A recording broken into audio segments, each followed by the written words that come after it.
नमस्कार दोस्तों, ये video editorial compilation for mains का पार्ट है। आप प्लेलिस्ट में जाके एडिटोरियल की वीडियोस पेपर वाइज और टॉपिक वाइज देख सकते हो।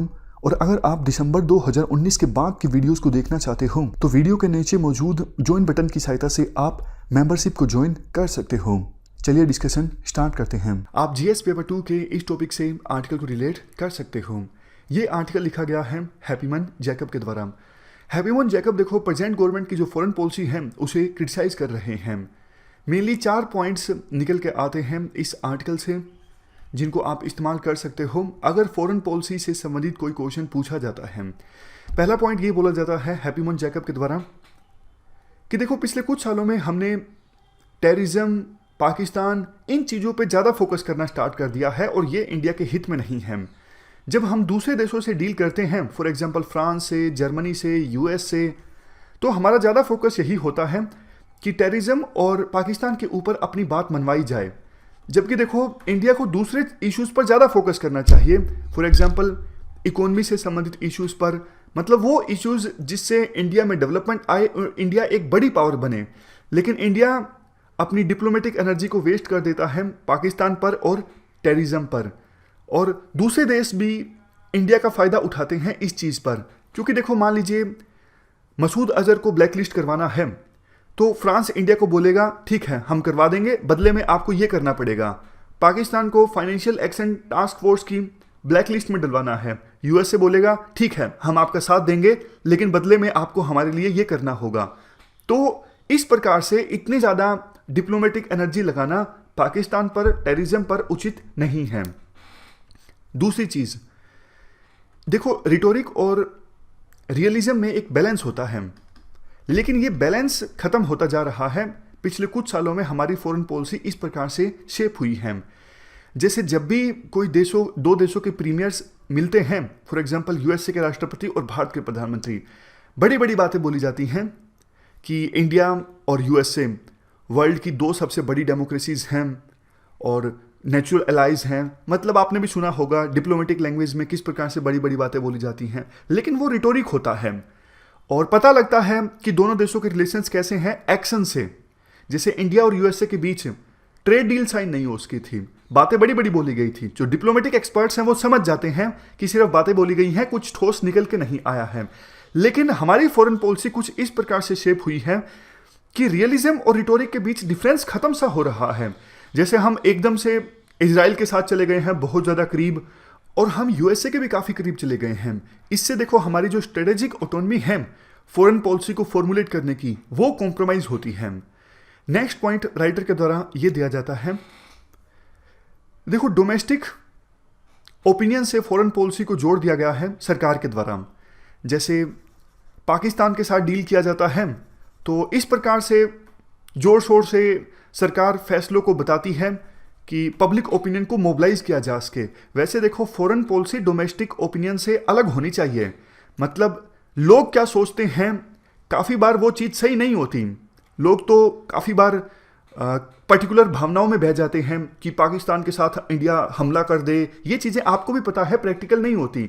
तो लीडर्स को जो फैसला लेना चाहिए वो रैशनैलिटी के आधार पर लेना चाहिए, वो नेशनल इंटरेस्ट को देखते हुए लेना चाहिए, ना कि डोमेस्टिक ओपिनियन के हिसाब से। लेकिन सरकार ने फॉरेन पॉलिसी डिसीजंस को डोमेस्टिक ओपिनियन से जोड़ दिया है। कल को देखो डोमेस्टिक ओपिनियन अगर विरुद्ध होगी तो सरकार सही डिसीजन भी नहीं ले सकेगी, क्योंकि सरकार को लगेगा कि जनता ये सोचती है कि इस प्रकार का डिसीजन अगर हम लेंगे तो ये गलत होगा, इससे सरकार की पॉपुलैरिटी कम हो जाएगी, तो ये डिसीजन हम नहीं लेंगे, जबकि वो डिसीजन सही हो सकता है। तो कहने का मतलब यही है, फॉरेन पॉलिसी को डोमेस्टिक पब्लिक की ओपिनियन से सेपरेट रखना चाहिए। और इससे इवन देखो सरकार कंसेंसस बिल्डिंग भी नहीं कर सकती। आमतौर पर ऐसा होता है कि जो इंपॉर्टेंट डिसीजंस होते हैं उन डिसीजंस को लेते वक्त सरकार ओपोजिशन से कंसल्ट करे, लेकिन अब डोमेस्टिक ओपिनियन पूरी तरह से फॉरेन पॉलिसी से रिलेट हो गई है तो सरकार ओपोजिशन से कंसल्ट करती नहीं है, क्योंकि सरकार को लगता है अगर हम ओपोजिशन से कंसल्ट करेंगे तो जनता में ये संदेश जाएगा कि सरकार कमज़ोर है, इसीलिए ओपोजिशन से कंसल्ट किया जा रहा है, ओपोजिशन से पूछा जा रहा है। तो सरकार अपने आप से बड़े डिसीजन ले लेती है। समझ गए एसेंस को? एसेंस यही है कि फॉरेन पॉलिसी को आप डोमेस्टिक पब्लिक की ओपिनियन से अलग रखिए, सेपरेट रखिए। लास्ट में ये बोला जाता है कि देखो आप अपनी फॉरेन पॉलिसी को थोड़ा एम्बिगुअस रखो। बिल्कुल आप किसी भी इशू पर टफ स्टैंड ना लो, क्योंकि बाद में हमें किसी भी स्टेक होल्डर की आवश्यकता पड़ सकती है। जैसे देखो, अफगानिस्तान में अभी पीस इस्टेब्लिश करने के लिए प्रोसेस चल रही है। यूएसए अफगानिस्तान से जाना चाहता है, लेकिन दुखद बात यह है कि हमारा इस प्रोसेस में अभी फिलहाल कोई एक्टिव रोल है नहीं, जबकि इंडिया का होना चाहिए। इंडिया ने काफ़ी सारा पैसा खर्च किया है अफगानिस्तान की डेवलपमेंट में। तो बहुत सारे एक्सपर्ट्स ये बोल रहे हैं कि हमको तालिबान से बात करनी चाहिए, लेकिन इंडिया तालिबान से कैसे बात करे? इंडिया बहुत सारे इश्यूज पर जोर शोर से बोलता है पब्लिक प्लेटफॉर्म्स पर, वर्ल्ड में जब इंटरनेशनल ऑर्गेनाइजेशंस का कोई समिट ऑर्गेनाइज होता है एक्सट्रीमिज्म के खिलाफ, टेररिज्म के खिलाफ। तो अब इंडिया बात करेगा जब तालिबान से, तो कुछ लोग तो इंडिया को बोलेंगे ना कि इंडिया दोगलापन दिखा रहा है। इंडिया पहले तो बोला करता था कि हम एक्सट्रीमिस्ट से बात नहीं करते, टेररिस्ट से बात नहीं करते, तो फिर इंडिया अभी तालिबान से क्यों बात कर रहा है?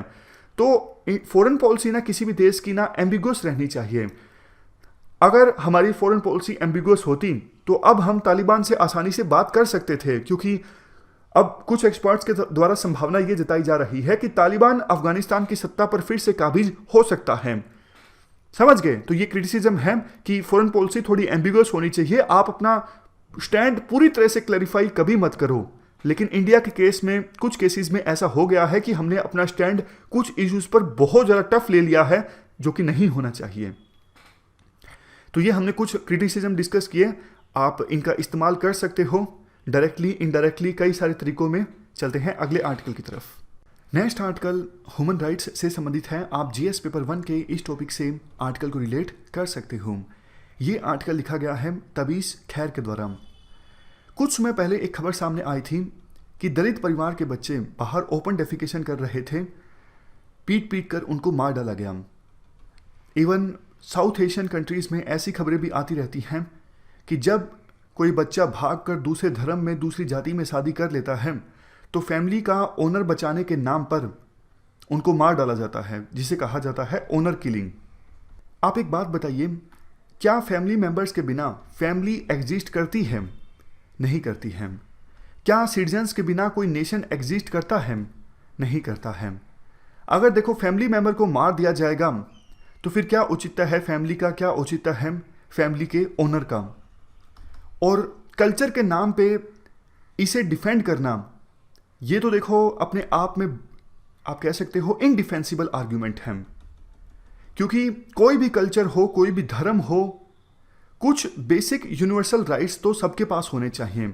जब आप नेशन की बात करते हो, आप फैमिली की बात करते हो, आप रिलीजन की बात करते हो, तो जो ह्यूमन राइट्स हैं वो डिस्ट्रॉय हो जाते हैं। मतलब देखो काफ़ी सारे कंट्रीज भी आपने देखा होगा, हमने ये डायमेंशन डिस्कस भी की थी पिछले हफ्ते, जो हमने आर्टिकल्स डिस्कस किए उनमें चाइना या फिर अफ्रीका जैसे कंट्रीज हैं, वो कहते हैं कि हमारे देश में ह्यूमन राइट्स अलग हैं, या फिर अलग अलग धर्मों में अलग अलग कुरीतियां हैं। कुछ कमियां तो देखो हर एक धर्म में हैं, लेकिन अलग धर्म के नाम पर, अलग कल्चर के नाम पर उन कुरीतियों को प्रोटेक्ट किया जाता है और ये बोला जाता है कि भैया हमारे धर्म में ऐसा ही होता है, हमारे कल्चर में ऐसा ही होता है। आपको एक काम ये करना होगा, आप कुछ यूनिवर्सल बेसिक राइट्स सबको दो। कौन कौन से यूनिवर्सल बेसिक राइट्स? जैसे कि access to shelter, food, inheritance का अधिकार, रिप्रोडक्टिव राइट्स, एजुकेशन का अधिकार, फ्रीडम ऑफ वर्क, मूवमेंट का अधिकार। ये सारे अधिकार आप मेल को भी दो, फीमेल को भी दो। उसके बाद बेशक आप अपने कल्चर में कुछ अलग करना चाहते हो तो आप कर लो, लेकिन आप इन राइट्स को डिनाई नहीं कर सकते महिलाओं को या फिर पुरुषों को, और बाद में आप ये नहीं बोल सकते कि ये हमारा कल्चर है। एसेंस समझ गए आप?